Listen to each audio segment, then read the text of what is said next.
There. Need. Brilliant. So thank you, Malcolm, for joining us, and really pleased to introduce to SIDCN Malcolm John, who is the founder of Board Racial Diversity UK, has many years, 20 years plus of governance experience in 9 different charities, working on a huge range of different social justice issues. Um, and he is here today to talk to us about diversifying charity boards, the barriers, and how to address them. So thank you, Malcolm. Over to you. Yeah, thanks, Julie. Yeah, so as Julie says, I'm Malcolm John. I'm the sort of acting CEO. It's actually the first time I've actually worked in the charity sector. Um, uh, I've been on trustee boards, but not actually being an executive. So it's quite a challenge now to actually be running an organization, which I started 6 years ago. Uh, then called Action for Trustee Racial Diversity. And I've been on the board of Anti-Slavery International for 7 years in 2019. And I was vice chair of that board for the last 3 of those years.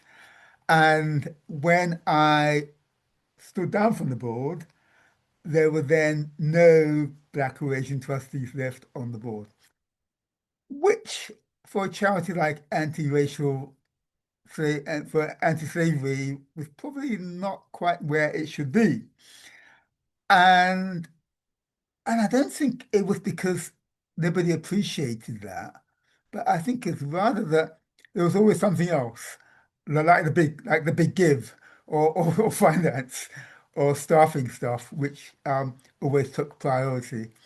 So when I was leaving, the board decided that they needed to be more diverse. So they said explicitly that they want to recruit at least up to 3 more Black and Asian trustees, which they did successfully. And that sort of brought home to me that there was quite an issue in the sector in terms of racial diversity on boards. And just some stats, which three stats, which some of you may already know, is that 92% of trustees are white, older, and above average income and education, which was from the Taken on Trust report, which Charter Commission did in 2017. And so only 8% of trustees are from Black and Asian backgrounds in England and Wales. And that now compares to a population of 17%. So there's a 9% shortfall in terms of representation. And probably even worse, only 2.9% are women of color, which in numerical terms is 20,000 or out of 700,000 trustees. So there's work to be done there. And actually, the figure, oh, we've been joined by people have found their links and they're coming. I'll pause. Yeah, I'll pause for the newbies to arrive. Cool. Um, So for people who just arrived, I've just been summing up why I started Action for Trustee Racial Diversity some 5 or 6 years ago, on a board where Anti-Slavery International, where when I left, there were then no Black or Asian people left on the board. So that's when they realized a bit of wake-up call for them. And so we did actually get out and recruit 3 more Black and Asian trustees. And we were quite explicit about that because it was about representation. And I've just some key stats, which are 3 stats. One, that only 8% of trustees are from Black and Asian backgrounds in England and Wales, compared to the population of 17% in the country. So there's a huge gap. And in numbers terms, 60,000 more Black and Asian trustees are needed to fill that 9% gap. So again, I said there's work to do. When I started this work, I knew that there's been a lot of stuff spoken about diversity, equity, inclusion, justice, but actually, for the 20 years that I've been a trustee on boards, it hasn't changed. from then to now. And in fact, the report which came out from the Charity Commission and Pro Bono Economics last year showed the gap had widened because the population of Black and Asian people had increased. In terms of what, so my work was going to be really practical. So how do we actually shift that dial? Particularly what the small charities need, I think, to go out and be able to recruit um, formally. Most charities still recruit informally. It's still that tap on the shoulder because it's easier, it's less resource intensive, and often people are more comfortable with people that they know and they socialize with. And I think until you change the makeup of communities, that is probably still going to happen. And like people are going to make a much better effort to try and reach out to more diverse networks and more diverse individuals. So mainly for charities is about that informal recruitment. Probably over 75% of charities recruit informally. It's huge. Um, and m most charities, again, which are largely white-led, don't have access to Black and Asian networks and individuals. Or even if they do, not really sure how to engage and attract and appeal to those networks and individuals. So for my work, when it started, we did a mapping and yes, it was 75%, Angela. Yeah, thanks. Um, we we Googled, we thought, let's try and bust that myth of we can't find Black and Asian people, they're hard to reach. So we went on Google, we researched, and we drew up a database, in a few weeks, perhaps, of 500 Black and Asian network organizations. And we capped it at 500 because that's a manageable figure. But actually, we know there's hundreds and thousands more. So people are out there with skills and expertise. And we were trying to show that if we can reach out and identify organizations, so can charities who are looking to recruit trustees.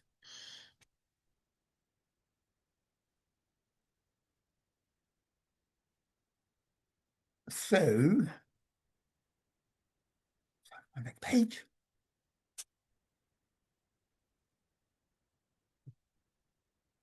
On the, in terms of the trustees themselves who are looking to, I'd find trusteeship from Black and Asian backgrounds, aspiring trustees. I think when I started, I was focusing on charities because if they're going to make an impact, charities have to change the way that they recruit and understand the benefits of more diverse people on their boards.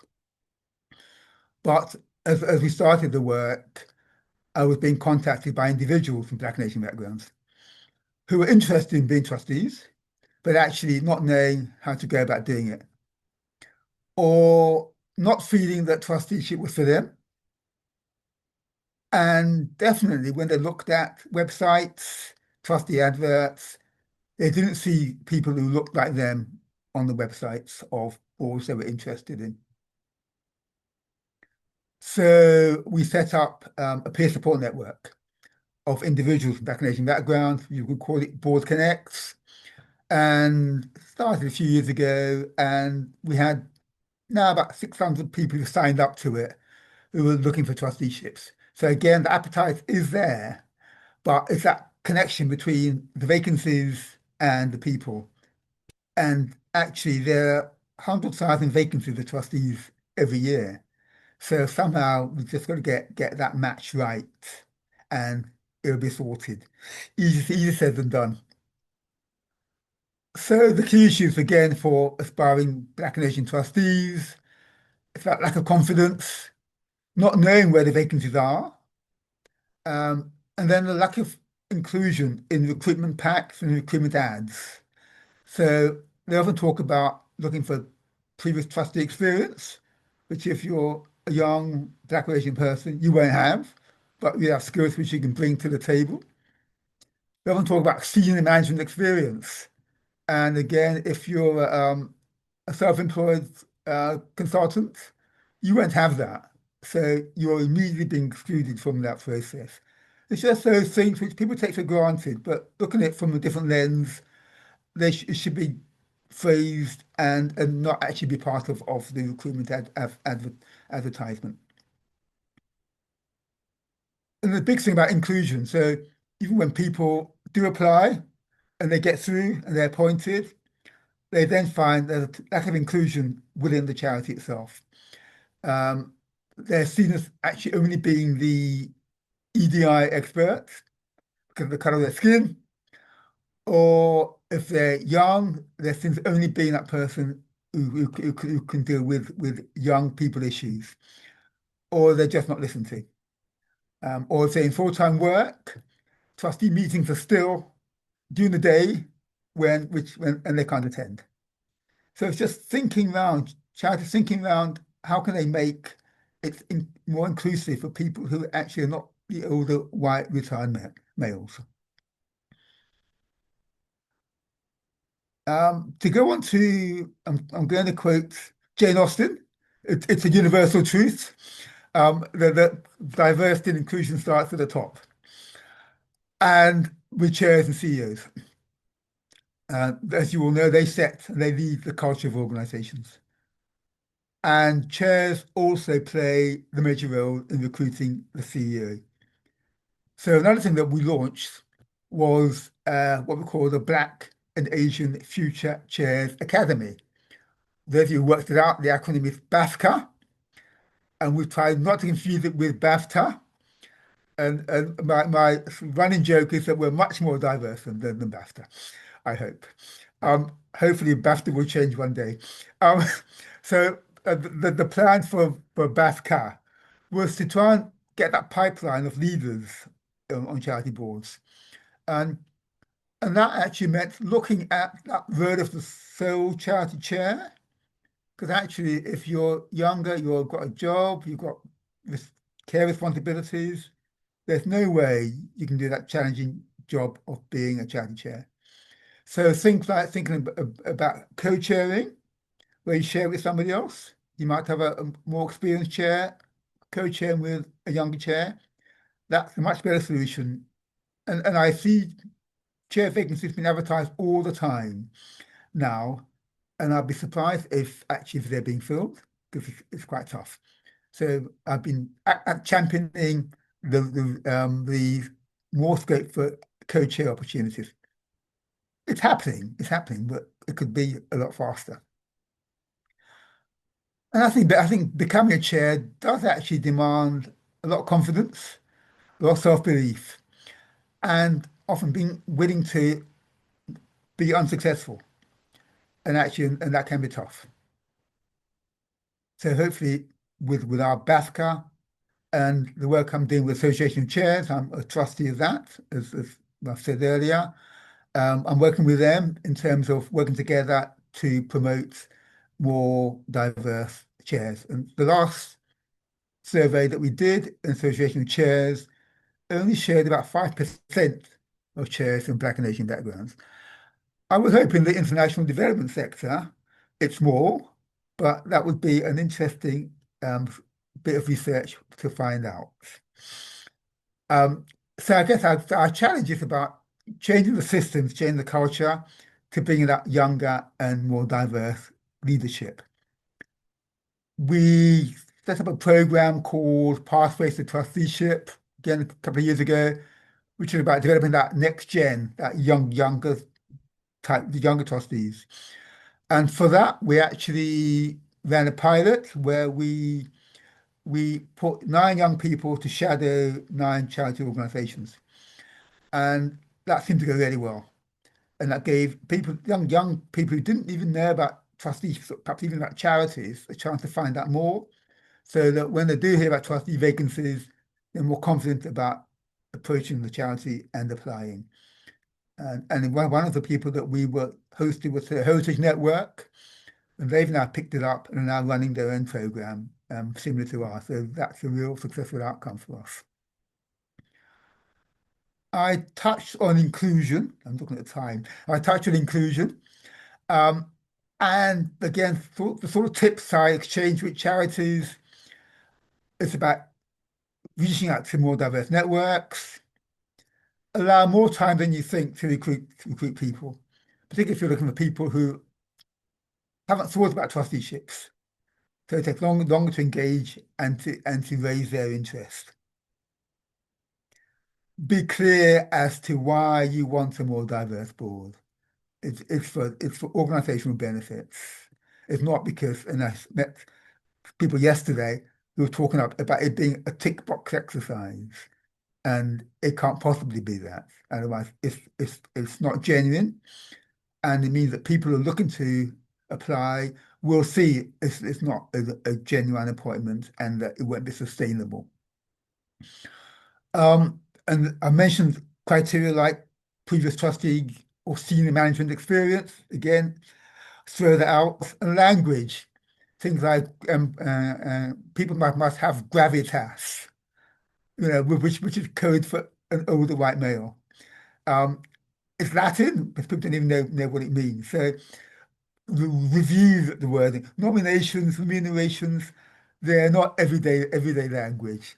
Say appointments or say pay, and don't stick to the traditional way of talking about charity governance. I'm keen on video applications. So again, for people who are neurodivergent, having to write two pages of words about why they want to apply might not be for them. And when we were applying, when we were looking for our own board, we got a couple of really good video applications, and which brought out that person's skills and personality so much better. So always have that as an option. Giving out questions in advance, that makes for a much better interview process, and it's more of a two-way process. It's not a test. Some people are good at answering off the cuff, some people aren't. So again, try and level that playing field. And then post appointment, be prepared to change to adapt to individual circumstances. So check in with them to see whether it's working for them and what the charity needs to do to make it a more inclusive and a more welcoming environment for them.